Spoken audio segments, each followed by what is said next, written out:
आज 22 तारीख बृहस्पतिवार कुटुसेर 2 बछर 8 मास कमप्लीट हलो। आज के जेहेतु बृहस्पतिवार ताई जन्य आज के बानिয়েছিলাম निरामिष धोकार डालना।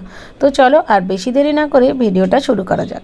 सकालबेला एसेई आमी एखन कुटुसेर टिफिनटा पैक करछि। ओ किन्तु आगेर दिन रात्रिबेला आमाके बोलेई देय जे ओ कि टिफिन निते चाय। तो दुटो केक आमी एखान थेके तुले राखलाम और दिलाम एकटुखानी काजू बादाम। एबार आमार गरम जलटा खेये नेब। एखाने गरम जलेर साथे मधु और लेबू मिशिए आमी प्रत्येक दिन सकालबेलाई खाई। तो तारपर स्नान टान करे एखन बेरिये पड़ेछि जाबो एकटु फुल किनते। गलिर मुखे এই মন্দিরের পাশেই একজন ফুলওয়ালি মাসি বসেন। উনি শুধু বৃহস্পতিবারেই বসেন। তো অন্যান্য দিন ফুল কিনতে একটুখানি দূরে যেতে হয়। তো বৃহস্পতিবারে এখানে উনি বসেন বলে সকাল সকাল ওনার কাছে এসেই নিয়ে নিই। আর এনার কাছে ভিড়টাও একটু কম থাকে।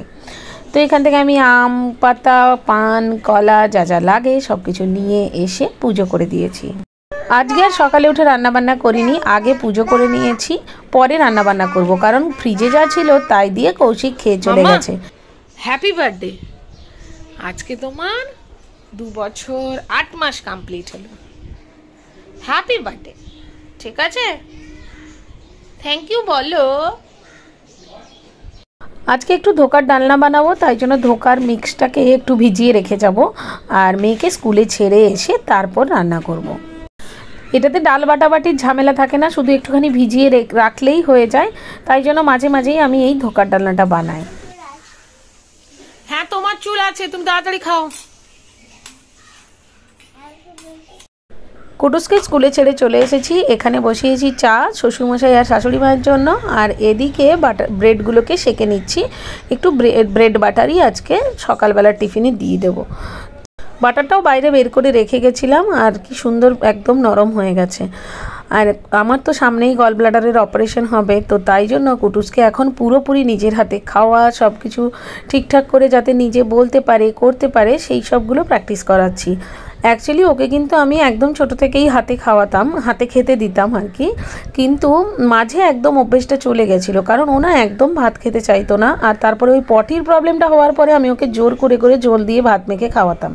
তো সেই জন্য একদম নিজে খাওয়ার অভ্যেস চলে গেছিলো। তো আমি যখন চলে যাব অপারেশন হতে তখন তো ওকে খেতে হবে থাকতে হবে, ওই জন্য এখন চেষ্টা করছি ও যাতে নিজের কাজ নিজে করতে পারে। এটা আমার ব্রেড টোস্ট।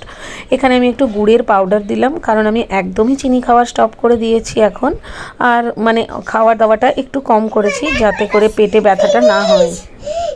এখন ধোকার ডালনা বানাবো, তাই জন্য আলুগুলোকে একটুখানি ভেজে নিচ্ছি। তো আগের দিন যে জেপ্টোর থেকে অর্ডার করেছিলাম আলুটা, ওটা চন্দ্রমুখী আলু ছিল, ভাজাতেই একেবারে কি সুন্দর নরম হয়ে যায়, বেশিক্ষণ আর আলু সেদ্ধ করতে লাগে না। এবার ওই ডালটা ভেজে নেব। কড়াইতে একটুখানি সাদা তেল দিয়ে তার মধ্যে ওই ডালের মিশ্রণটাকে ঢেলে দেবো। এবার তারপর নেড়ে নেড়ে একটুখানি নুন চিনি দিয়ে ভালো করে মিশিয়ে নেব, আর যতক্ষণ না ডালের বাটাটা একদম শুকনো শুকনো হয়ে যায় ততক্ষণ নাড়বো। এবার একটা থালার মধ্যে একটুখানি সাদা তেল দিয়ে তার মধ্যে ওই ডালের বাটাটাকে নামিয়ে দেবো। এবার একটুখানি শেপ দিয়ে দেবো চারদিকটা, তারপর ওটাকে ছোট ছোট করে কেটে নেব।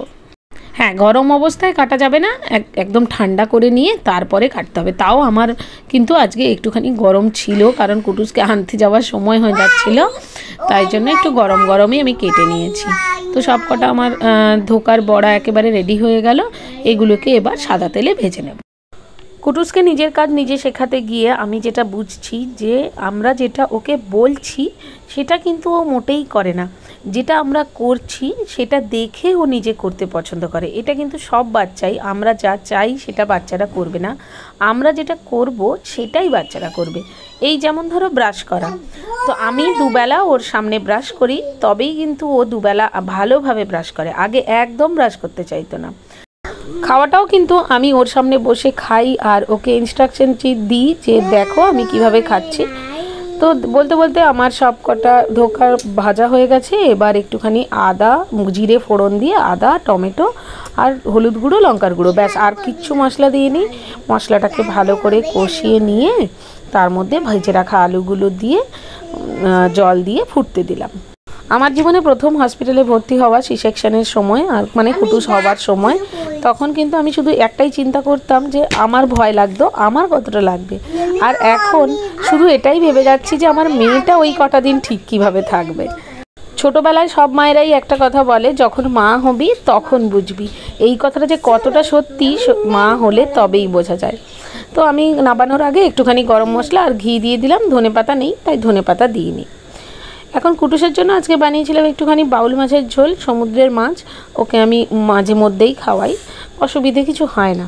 তো চলো আজকের ভিডিওটা তাহলে এখানেই শেষ করছি। কেমন লাগলো অবশ্যই কমেন্ট বক্সে লিখে জানিও, আর ভালো লাগলে অবশ্যই পেজটাকে ফলো করে দিও, আর ইউটিউবে দেখে থাকলে চ্যানেলটাকে সাবস্ক্রাইব করে দিও। আজকের জন্য টাটা।